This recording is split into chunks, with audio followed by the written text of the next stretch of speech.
So hello guys, welcome in our chemistries classes. आज हम करने वाले हैं क्लास 11th का चैप्टर नंबर 6 थर्मोडाइनमिक्स। तो थर्मोडाइनमिक्स में थर्मो और डायनेमिक्स हमें मतलब कि देखो, थर्मो क्या होता है, हीट, और dynamics is different types of energy, जिसमें हमें इस चैप्टर्स में हमें बहुत सारी एनर्जीज पढ़ने को मिलने वाली हैं। तो स्टार्ट करते हैं अपना चैप्टर थर्मोडाइनमिक्स। सबसे पहले इम्पोर्टेंट टर्म्स आती हैं हमारे पास थर्मोडायनेमिक्स की, दैट आर फर्स्ट आती है सिस्टम। जो सिस्टम, और हमारे पास दो टॉपिक आएंगे, that is system and surrounding. अब देखते हैं सिस्टम क्या है, सराउंडिंग क्या है। सिस्टम क्या होता है? A part of universe under which a study of different types of reactions takes place. मतलब यूनिवर्स का एक ऐसा पार्ट जिसमें हम स्टडी करते हैं। मान लो कि ये पूरा क्या है, एक यूनिवर्स है, और ये एक छोटा सा पार्ट क्या है, ये सिस्टम है। मान लेते हैं सिस्टम है। अगर ये सिस्टम है, इसके जो आउटसाइड, ये जो बाहर का जो एरिया बचता है, ये सारा क्या हो जाता है, सराउंडिंग। और जब हम सिस्टम और सराउंडिंग को ऐड कर देते हैं, दोनों को प्लस कर देते हैं, तो हमारा क्या बन जाता है, यूनिवर्स। तो यही है। जब ये, अब मान लो कि ये सिस्टम जो है, मान लो कि यहाँ पर हम क्या करें, स्टडी करें किसी भी चीज़ की, और जो हम जहाँ पे स्टडी करें उसके अलावा जो बाकी सब एरिया बच जाता है, या बाकी जो कुछ भी बच जाता है, वो सब क्या है, सराउंडिंग। और जब हम सिस्टम और सराउंडिंग का एडिशन करते हैं, तो रिजल्ट जो आता है वो क्या होता है हमारे पास, यूनिवर्स। तो फर्स्ट इंपॉर्टेंट टर्म यही होता है, सिस्टम क्या है, सराउंडिंग क्या है। अब मैं इसकी डेफिनेशन राइट डाउन कर लेती हूँ। सो सिस्टम की definition, a part of universe under which study of different type of reactions takes place। मतलब पूरे यूनिवर्स में से जहाँ पर हम स्टडी करते हैं वो क्या होता है, हमारा सिस्टम।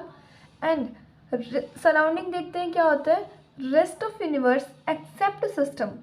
पूरे यूनिवर्स, जैसे मान लेते हैं पूरा यूनिवर्स है, इसमें से जो सिस्टम, इसको छोड़ के, सिर्फ इसको छोड़ के बाकी जो है वो क्या कहलाता है, सराउंडिंग। एंड यूनिवर्स भी पढ़ लेते हैं। यूनिवर्स क्या होता है, system and surrounding. The addition of system and surrounding is known as universe. ठीक है, तो हमने सिस्टम पढ़ लिया फर्स्ट टर्म। सेकेंड टर्म क्या दिया हमारे पास, सराउंडिंग। तो आगे हम पढ़ेंगे टाइप्स ऑफ सिस्टम। अब सिस्टम जो है कितने टाइप्स का होता है। जो सिस्टम होता है हमारा, system is of 3 types that are, first होता है हमारे पास ओपन सिस्टम, सेकेंड होता है क्लोज सिस्टम, एंड जो थर्ड होता है वो होता है आइसोलेटेड सिस्टम।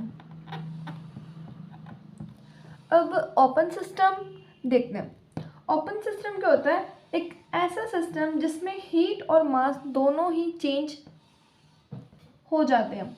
मतलब इस सिस्टम में क्या होता है कि हीट और मास चेंज होते हैं। इसकी डेफिनेशन लिख लेती हूँ मैं। ओपन सिस्टम क्या होता है, जिसमें both heat and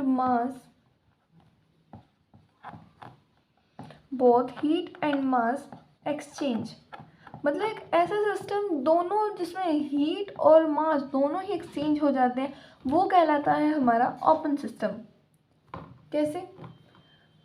for example, open cup of T. मतलब एक कप है टी का, ठीक है, ओपन कप है टी का, वो इसके बेस्ट एग्जाम्पल है। क्योंकि देखो, अब मान लो कि एक कप है जिसमें हमने क्या रखी है, टी रखी है, वो ओपन है। एक कप है, इतनी अच्छी ड्राइंग है ऐसे ना, ठीक है।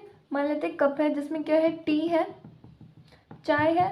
अब चाय में क्या होगा, वो खुली है चाय, तो उसमें से जो हीट होगी और जो उसका मास होगा, दोनों चेंज होंगे। क्योंकि अब देखो हीट है, तो क्या होगा, इसकी जो कुछ मतलब वेपर की फॉर्म में इसमें से कुछ वो तो निकल ही जाएगी। मतलब कि जो टी है तो उसका मास भी चेंज होगा, वेपर की फॉर्म में कुछ, तो इसकी मतलब एनर्जी है जो चली जाएगी। तो जब हीट चली जाएगी तो हीट मतलब क्या हो रही है, ओपन सिस्टम में चेंज हो रही है। एंड जब हीट एक्सचेंज हो रही है, मतलब in the form of vapour, then mass भी चेंज होगा। तो ओपन सिस्टम में क्या होता है कि both heat and mass exchange. Next है हमारा क्लोज सिस्टम। क्लोज सिस्टम क्या है, जिसमें से हीट जो होगी, हीट कैन चेंज, हीट जो होगी उसकी चेंज होगी बट नॉट मास, उसका जो मास होगा वो चेंज नहीं होगा। देखते हैं इसका एग्जांपल ले लेते हैं, a close cup of T. T का एग्जांपल ले लो क्योंकि इजीली समझ आ जाता है। A close cup of T, जैसे कि मान लो कि कप है, ठीक है, वो क्या है, क्लोज है, उसके ऊपर कुछ रखा हुआ है, ठीक है, वो क्लोज है। अब जो उसकी हीट होगी वो तो मतलब देखो हीट क्या होगी, चेंज, मतलब कि आफ्टर 1 आवर आप देखोगे अगर आपकी चाय गर्म है, आफ्टर 1 आवर उसमें जो चेंज होगा वो भी क्या, उसकी हीट। अगर गर्म चाय है तो बाद में क्या होती है, वो ठंडी हो जाती है चाय, मतलब जो हीट होगी वो एक्सचेंज हो रही है। पर जो मास होगा वो उसका चेंज नहीं होगा, बेशक से आप वेट करके भी देख लीजिएगा, क्योंकि देखो उसके ऊपर ढका हुआ है तो वेपर जो है सराउंडिंग के कांटेक्ट में नहीं आ रहा है, तो उसका बॉडी जो चाय है उसका कांटेक्ट नहीं हो रहा है सराउंडिंग से, तो उसका मास भी चेंज नहीं होगा। तो क्लोज सिस्टम में हमने ये पढ़ा कि जो हीट है वो चेंज हो सकती है बट उसका मास चेंज नहीं होगा। एंड इसमें हमने इस वाले सिस्टम में, ओपन सिस्टम में क्या पढ़ा था, जो हीट है और मास है दोनों ही चेंज हो गए with the, we have to understand this by the help of an example, a closed cup of, an open cup of tea। तो थर्ड आता है insulated vessel, insulated system. Insulated system में क्या होता है कि नाइदर हीट और नोर मास, जिसमें ना ही हीट और ना ही मास क्या होगा, चेंज होगा। इट मीन्स जो एनर्जी होगी ऑलवेज कांस्टेंट, मतलब ना ही हीट चेंज हो रही है और ना ही मास, तो एनर्जी क्या होगी उसकी कांस्टेंट। इसका मैंने एक एग्जांपल लिया है, T placed in a thermos. अब थर्मस में हमें पता है जो हीट होती है ना वो चेंज होती है और जो ना मास होता है वो भी चेंज नहीं होता है। तो इसका एग्जांपल मैंने थर्मस का लिया है, जो टी है प्लेस्ड इन अ थर्मस। तो ओपन सिस्टम में हमें पढ़ा कि जो हीट है और मास है दोनों चेंज हो जाते हैं। क्लोज सिस्टम में हमने पढ़ा जो हीट है वो चेंज होगी बट नॉट मास, मास नहीं चेंज होगा। एंड आइसोलेटेड सिस्टम जो सबसे अलग है, जिसमें ना तो हीट चेंज होगी और ना ही मास चेंज होगा, ठीक है। तो ये जो ऐसा सिस्टम जिसमें ना हीट चेंज हो रही है और ना ही मास, तो वो क्या होगा हमारा isolated system. Fastly take a screenshot, after that I will rough it. Okay, अपने नेक्स्ट टॉपिक आता है मैक्रोस्कोपिक प्रॉपर्टीज, जो कि 2 टाइप्स की होती हैं, दैट आर, फर्स्ट आती है हमारे पास एक्सटेंसिव प्रॉपर्टी। एक्सटेंसिव प्रॉपर्टी में हमें क्या पढ़ने को मिलता है कि जो मतलब कि ऐसे प्रॉपर्टी जो डिपेंड करती है, the properties which depend upon amount of substance. ऐसी प्रॉपर्टी जो अमाउंट ऑफ सब्सटेंस पर डिपेंड करती है वो क्या कहलाती है, हमारी extensive property. For example heat, enthalpy और इंटरनल एनर्जी हो जाती है, मास हो जाता है, एंड प्रेशर या एक और फोर्स। जो ये सारी प्रॉपर्टीज़ है एक्सेट्रा, ये सारी जो प्रॉपर्टीज़ हैं, ये सारी कौन सी प्रॉपर्टीज़, एक्सटेंसिव प्रॉपर्टी, मतलब ऐसी प्रॉपर्टी जो डिपेंड करती है किस पर, अमाउंट ऑफ सब्सटेंस पर। जैसे फोर्स लिया मैंने कि एक बॉडी है, ठीक है, वो फोर्स लगा रही है, ठीक है, किसी मान लो कोई ब्लॉक है रखा है, 5 kg का ब्लॉक है, वो लगा रही है, उस पर फोर्स 14 न्यूटन की मान लो फोर्स लगा रही है। अब उसने फोर्स लगाई एक बॉडी पर, अब उसमें सब्सटेंस में अमाउंट कितना था कि उस पर कितनी फोर्स लगानी पड़ी, ये क्या होती है, ऐसे प्रॉपर्टीज़ को हम क्या बोलेंगे, अपनी एक्सटेंसिव प्रॉपर्टी। ये हो जाती है एक्सटेंसिव प्रॉपर्टी। और एक और आती है हमारे पास इंटेंसिव प्रॉपर्टी।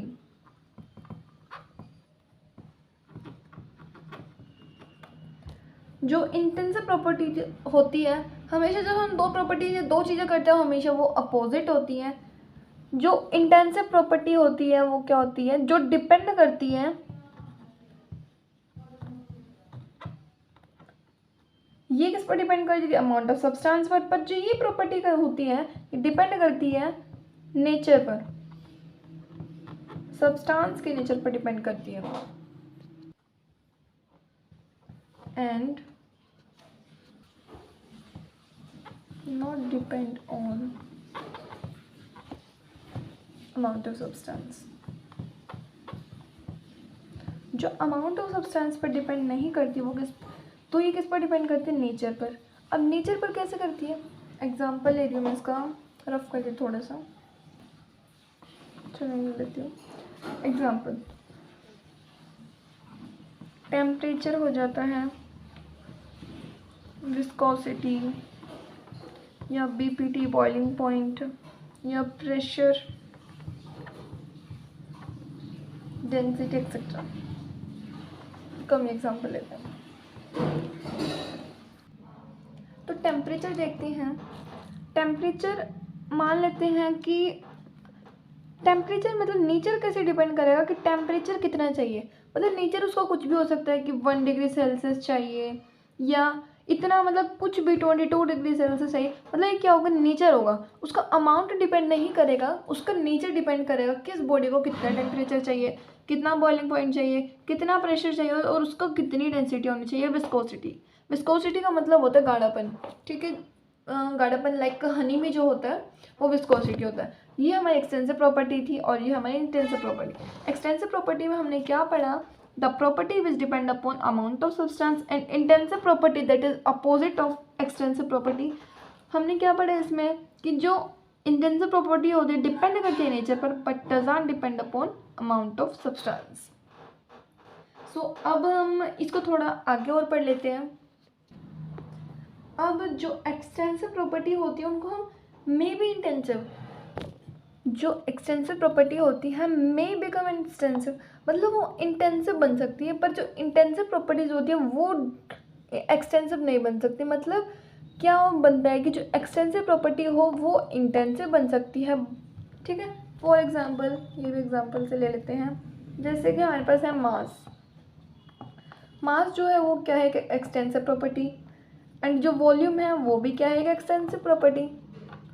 और जो डेंसिटी है,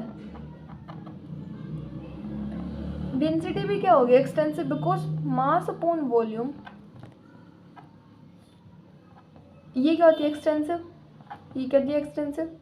ये एक्सटेंसिव नहीं होगी इसका रिजल्ट, बट इसका रिजल्ट जो आएगा वो क्या होगा? इंटेंसिव, ठीक है।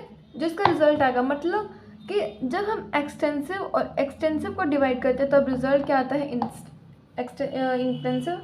मतलब कि the division of extensive property upon extensive property equals to the result is intensive. And when we multiply, add extensive and extensive property, तब भी रिजल्ट क्या आएगा? इंटेंसिव, ठीक है। तो अब हम पढ़ लेते हैं थर्मोडायनेमिक्स की जो प्रोसेसेस होती हैं वो। तो जो हमारे पास थर्मोडायनेमिक्स की फर्स्ट प्रोसेस आती है वो क्या होती है? आइसोथर्मिक, आइसोथर्मल भी कह सकते हैं, आइसोथर्मल प्रोसेस होती है। अब आइसोथर्मल देखते हैं क्या होती है। अब हमें पता है आइसो का मीन क्या होता है? Iso means to same and thermal means to temperature. अब ऐसी प्रोसेस जिसमें जो टेम्परेचर होता है वो क्या होगा? Same. It means the process in which जो टेम्परेचर होगा वो क्या होगा? कांस्टेंट। अब डेफिनेशन लिख सकते हो उसकी, the process in which temperature remain constant, so that type of process known as isothermal process. Second process आती है हमारे पास आइसोबारिक प्रोसेस। अब आइसोबारिक प्रोसेस क्या होती है? अब आइसो का मीन हमें पता क्या होता है? Constant, same. बार का मीन्स क्या होता है? प्रेशर। मतलब ऐसी प्रोसेस जिसमें प्रेशर क्या होगा? कांस्टेंट, ठीक है। तो थर्ड प्रोसेस क्या आती है हमारे पास? Isochoric, isochoric process. इस प्रोसेस में क्या होगा कि जो हमारे वॉल्यूम होगी वो क्या होगी? कांस्टेंट, ठीक है ना। फोर्थ प्रोसेस क्या आती है हमारे पास? एडियाबैटिक, एडियाबैटिक एडियाबैटिक होती है एडियाबैटिक प्रोसेस। अब एडियाबैटिक प्रोसेस में क्या होता है, जब हीट क्या होती है कांस्टेंट, हीट क्या होती है constant. So guys thanks for watching this video and आगे के मैं टॉपिक्स अपनी नेक्स्ट वीडियो में लेके आऊँगी। So please like, subscribe and share this video.